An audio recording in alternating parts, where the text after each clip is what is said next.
Alright there, Chaos here today, going over a nice Battlefield 1 review, why you should get it, why you may want to leave off and wait for a little bit later. And let's go over some key features. Now, some of the main key features is it's available for the Xbox One, PlayStation 4, PC. It's a first-person shooter, as a lot of you should know.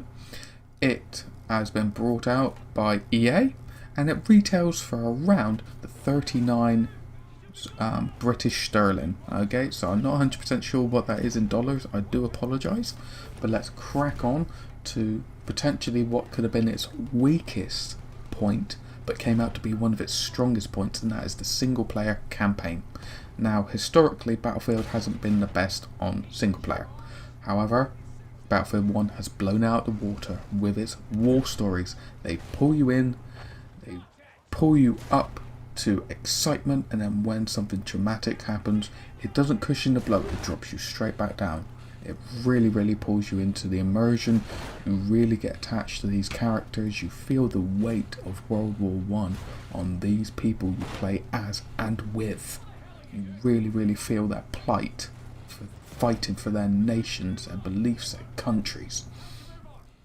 However, there are a couple little gripes I've got with the campaign, and one of them is the AI seemed to be quite shoddy in certain aspects. That you'll be playing, they'll be in cover, you'll be going very tactical, very realistic, and then something out of nowhere they'll be doing something really quite dodgy and you're like, what's going on here? And it breaks your immersion. It's one of these things that you're going to get in first person shooters. It's not really going to always be flawless, I hate to say.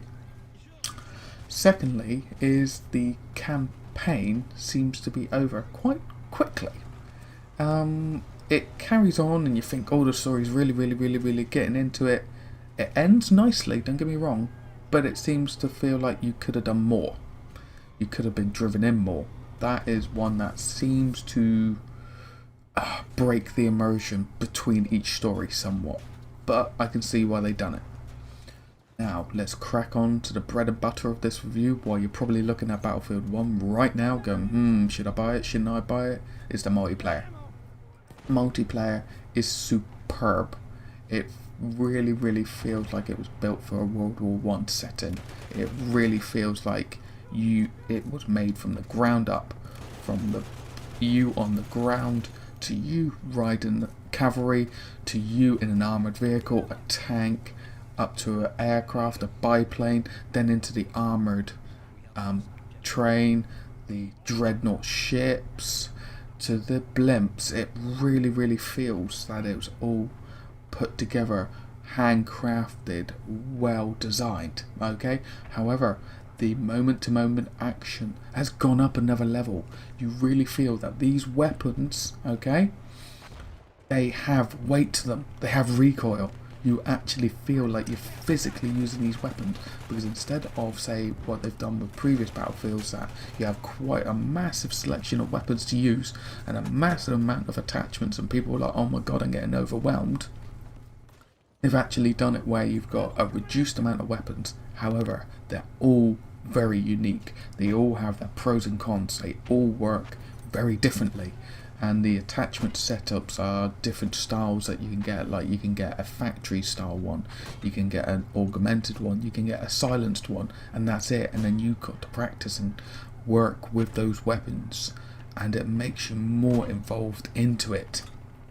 Now, you may be asking me, well, what's actually going on with the game modes? What have they done for the game modes with this World War One setting? They brought in operations, which is, I struggle to explain it. It's like Conquest combined with Rush made very massive, like, front line work, that when you win a match or you lose a match, it alters the actual setup of the actual game itself, and it can run for an hour plus. But seriously, I can't give it enough justice. Go and play it, you'll be hooked. But you may turn around to me and go, Chaos, I haven't got an hour to waste. Don't worry, Conquest, Domination, Team Deathmatch are all there. They're all perfect. Dive straight in.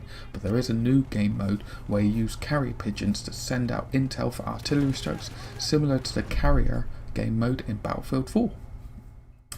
Now, this is then a brief overview, summary of it, and there are some pros that I haven't gone over, and that is the game looks gorgeous. It is beautiful to an extent that I can't even put it into words.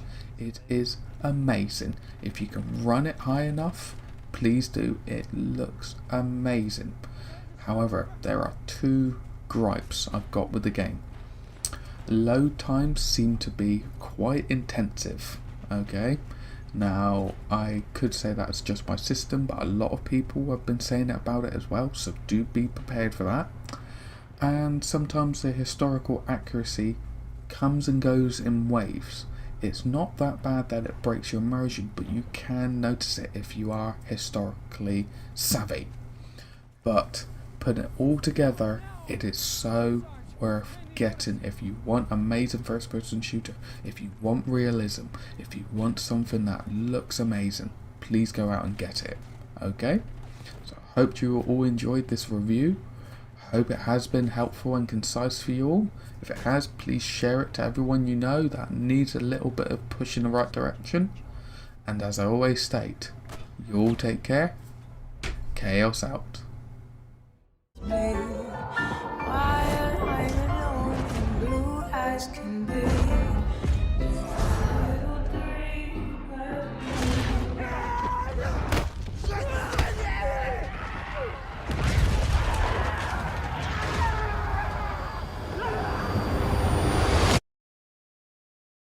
Whoa. Okay.